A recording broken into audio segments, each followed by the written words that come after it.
Antoine Gillet, député RN du Gard, vous, qu'est-ce que vous attendez de cette prise de parole, on le disait, qui arrive donc assez tard, pour faire le bilan de ces 100 jours? J'aimerais que le président de la République fixe un cap.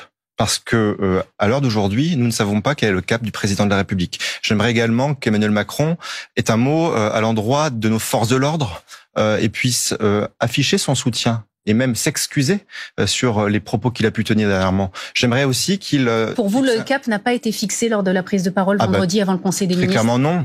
Que ce soit suite aux émeutes, que ce soit sur le pouvoir d'achat, sur la sécurité, sur l'immigration, sur les problèmes liés à la santé, rien. Le Conseil des ministres, c'était une discussion d'entre-soi et voilà, on attend du président de la République qu'il puisse fixer un cap. Je pense que les Français en ont besoin, c'est nécessaire. Et encore une fois, j'insiste énormément dessus, mais je souhaiterais que le président de la République puisse avoir un mot pour nos forces de l'ordre.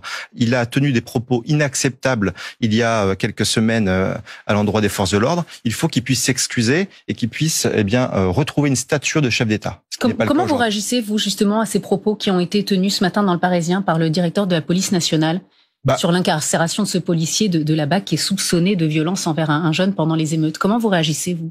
Je pense qu'il a raison. Je pense qu'il a raison et que la place des policiers n'est pas en détention provisoire. Je pense qu'on oublie aussi certaines choses. On oublie que des délinquants qui s'en prennent à nos forces de l'ordre avant d'être jugés sont eux-mêmes en liberté et ne sont pas mis en détention provisoire. Donc les policiers aujourd'hui sont traités différemment de tous les justiciables français. Ce n'est pas normal. Donc je pense qu'il y a nécessité à réaffirmer le soutien de la France envers ces forces de l'ordre.